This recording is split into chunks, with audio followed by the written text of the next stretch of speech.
زبان کی حفاظت۔ زبان دکھنے میں جسم کا ایک چھوٹا سا ٹکڑا ہے مگر اس کا گناہ بہت بڑا ہے۔ رسول اللہ صلی اللہ علیہ وسلم نے فرمایا کہ بندہ کبھی کوئی ایسی بات کہہ دیتا ہے کہ جس سے وہ مشرق اور مغرب کے درمیان والے فاصلے سے زیادہ دور دوزخ میں جا گرتا ہے۔ رسول اللہ صلی اللہ علیہ وسلم نے فرمایا کہ اپنی زبان کو قابو میں رکھو۔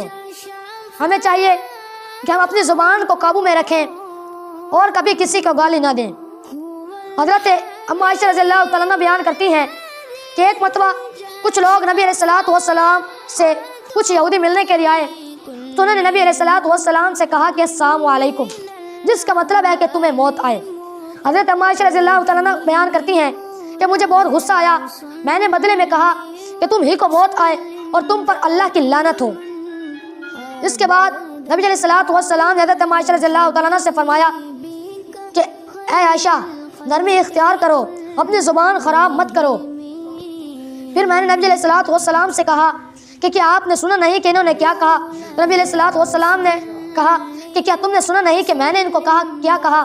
میں نے ان کی بات انہی پر لٹا دی کہ تم ہی کو موت آئے۔ ان کی بد دعا مجھے لگے گی لیکن ان کی بد دعا میری بد دعا انہیں لگے گی لیکن ان کی بد دعا مجھے نہیں لگے گی۔ ایک صحابی حضرت ربیعہ اسلمہ رضی اللہ تعالیٰ عنہ ہیں، وہ کہتے ہیں کہ ایک مرتبہ مجھ میں اور حضرت ابوبکر صدیق رضی اللہ تعالیٰ عنہ میں کچھ بات بڑھ گئی تو انہوں نے کوئی لفظ مجھے ایسا کہہ دیا جو مجھے برا لگا، تو حضرت ابوبکر صدیق رضی اللہ تعالیٰ عنہ کو فوراً احساس ہو گیا کہ ان کی بات مجھے بری لگی ہے۔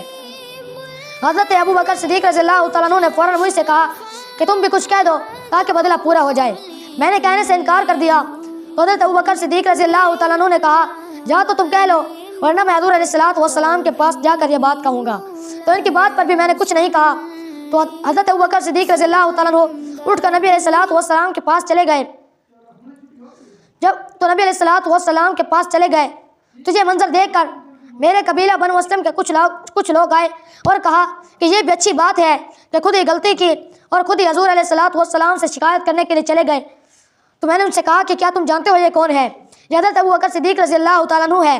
اگر یہ ناراض ہو گئے تو اللہ کے لاڈلے رسول مجھ سے ناراض ہو جائیں گے، اور اگر اللہ کے لاڈلے رسول ناراض ہو گئے تو ان کی ناراضگی سے اللہ تعالیٰ ناراض ہو جائیں گے، اور اگر ان کی ناراضگی سے اللہ تعالیٰ ناراض ہو گئے تو میری بربادی یقینی ہو جائے گی۔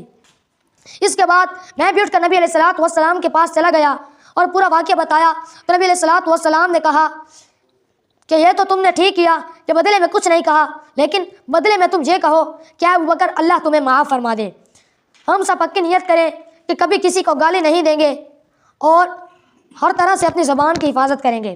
اللہ تبارک و تعالیٰ سے دعا ہے کہ اللہ تبارک و تعالیٰ ہمیں ان باتوں پر عمل کی توفیق عطا فرمائے۔ آمین۔ وما علینا الا البلاغ المبین۔